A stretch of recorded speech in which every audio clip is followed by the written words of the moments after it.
Well, joining us now is Dr. Kabir Adamu, who is a security expert and the Chief Executive Officer of the security firm Baking Consultant. Good to see you and thanks for your time. Well, that figure, that's January alone. It's really worrying for a lot of people to look. But let's talk about how we got there. Perhaps some of the indices that culminated in that report. What did you look at? So we gather occurrences across about 15 different areas, starting from opportunistic crime, violent crime, abductions, security force actions, name them. So these are the things we gather through the intelligence collection process. There is a standard which is globally recognized, so we use that, we gather it, we collate it, and then the result is what you see there.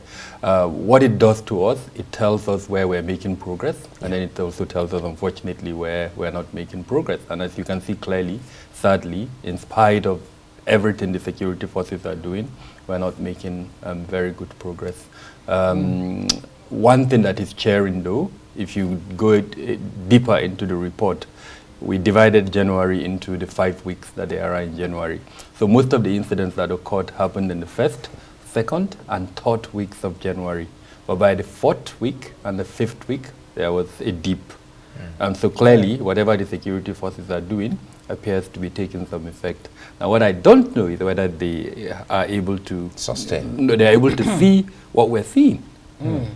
Because if you don't know that what you're doing is effective, then you're not likely to continue. Yeah, more like flying blind. And when, exactly. I mean, that meeting today, in his press briefing, that's the information minister, who actually said the government is recording some improvement in the security situation.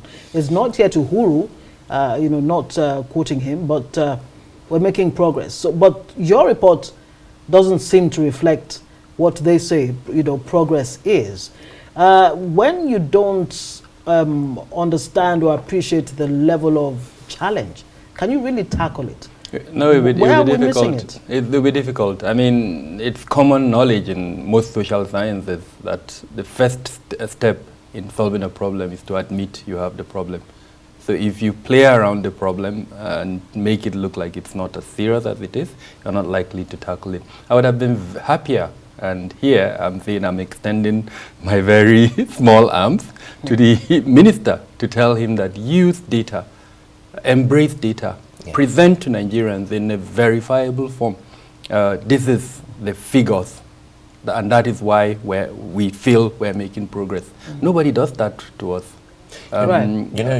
Adamu, sorry to cut you there, because that's the problem, because we shy away from empirical, evidence so that you can speak to data, especially when you address the country or when you address the press. But I'm taking you back to the last 2 weeks in January and narrow it down to the FCT for a bit. We saw a new commissioner of police in the FCT, and we saw him there as well.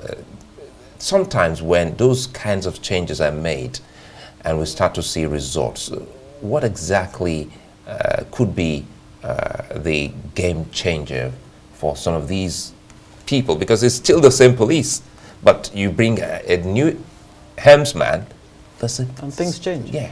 So first off is the push that the person comes with. And then usually there are differences in our personalities. Some persons are quiet, the way they will approach things will be different.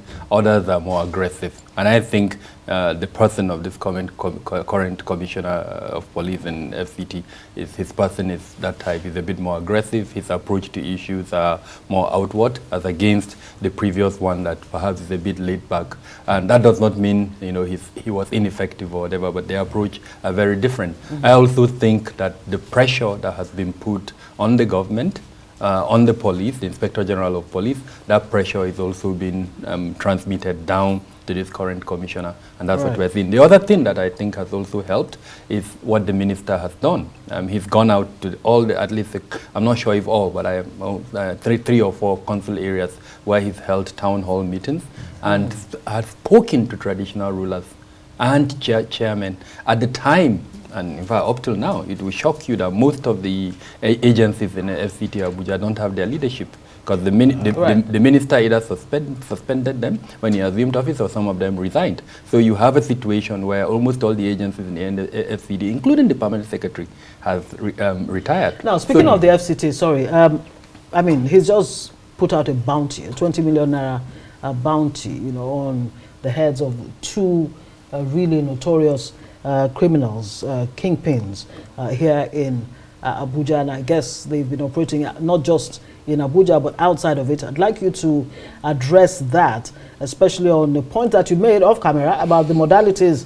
How, I mean, will anyone reach out to authorities in the event that they actually find or have some kind of link, you know, to that, you know, to the bounty? Now, I'd like you to address that. The issue of state police, it's being broached, and forest guards also address that.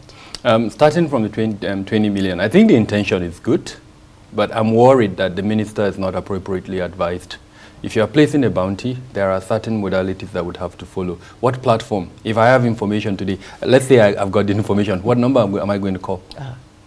And then secondly, every person, Nigerian, is a little bit afraid of the possibility of the disclosure of the information he shares. What measures have been taken to reassure the residents that if they have that information and they declare, nothing will happen to them? So nothing has been done in that regard. He stated it, people have clapped for him, and we've ended it like that. I think he should have been advised more appropriately, and I don't expect him to be the one to do that.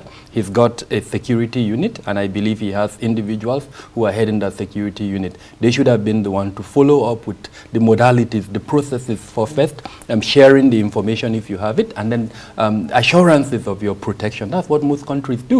And then, of course, the assurance that the monies will be paid to you when you share that information. That hasn't been done, and I'm hoping they're going to do it. The other aspect is, why waste 20 million when there are better things you can do with that 20 million to improve security in the FCT? I've spoken in the past, and I've advocated to him, that I've written to him, advising him to conduct an audit, a security audit of the FCT that would allow him to know what the vulnerabilities are. Are the problems in-house within the FCTA? We had an official of the FCTA going on national TV that could not remember the telephone number of the command center that they have in the FCTA. So he needs to do an audit to identify what the challenges are across the board. Time will not allow me to go into the details of what the audit will bring out. That 20 million can do that audit for him. And it would address the problem holistically. Ngozi and Suleiman, I'm seeing knee-jerk reactions that are not sustainable. There is enough capacity within us to allow us to have a process that would be sustainable and that would give us what we want at the end of the day. I'm always excited when you talk about capacity. He hasn't addressed the second leg of the question. Issue. Regarding state policing, first off, I mean, someone once joked that if you want something hidden, put it in a book in Nigeria. Most of us did not read the renewed hope agenda of Mr. President. State policing is stated clearly there. So he came, President Bola Ahmed Tinubu came with that intention to establish or at least allow for state policing. So I wasn't too surprised when the meeting held today. By the way, I'm a little bit surprised about that meeting. I don't know what it is. Is it a state council meeting? Is it a national security council meeting? Whatever it is. So I do not know constitutionally where that meeting starts, but it's a good step in the right direction. The executive arm of government, the federal, at the federal level, has met with the state governors. And I think it's one of the, in the recent history of Nigeria, one of the few times where we're seeing harmony on a particular issue between the two sides. So I'm hoping that the administrative machinery around the president will pick up that decision and act on it. Otherwise, we're going to remain here and we're not going to see any progress in that regard. It is in the Renewed Hope agenda. It is part of the PAC. I can't even remember the full meaning of that PAC. But all the policy documents that this administration has worked on security that I've seen has elements of state policing in it. Now, what shape would the state police take? What are the pitfalls? What shape should it take? What are the pitfalls that we're likely to encounter. If we go back to 1966, 67, there were some issues that happened, and most of us are a little bit uncomfortable. We have emperors as governors at the moment. If you strengthen them with police, how much more stronger are they going to be? Are they going to completely emasculate the system? So they are that concern. But recently I was in a conversation with one very erudite professor who said, come up with a checklist. And any state that meets that checklist, allow them, and then have a process for reviewing their compliance with the provisions of that checklist. So it will be like a license. And then it will be very easy also to say these are the jurisdictional areas that the federal police can cover, the state police, and then... I actually wanted us to close on this quickly before you leave, and it speaks to data, and going back to your report on some of the key things we should be doing at the moment. Number one, it's a tool for security management. Yeah. Data like this is a tool for security management. We get emotional when we see the percentages, but more than that, it should allow us to take decisions. So as an example, I'm able to know out of the 774 local governments in Nigeria, which ones have experienced more security challenges, what are the reasons, and then more importantly, who are the perpetrators of the security challenges, what are the methods that they are using. All of this comes out from this data. So I'm hoping this does not cost much. Yeah. Right. It doesn't cost much to do. In fact, if you allow me to mention, I was saddened by the fact that I had submitted proposals to certain government departments to help them do this, and they didn't. And then I took it upon myself to do it, just to show them that it's possible. Yeah. So this is like 3 years back, and for every month, I haven't failed in producing this. And it's internationally recognized to the extent that bodies around the world even quote it. So I'm hoping that our security agencies will embrace data and see that it's a tool for security management. Absolutely. Very important. Dr. Kabir Adamu, hopefully the political will be there, to do the needful as far as security is concerned.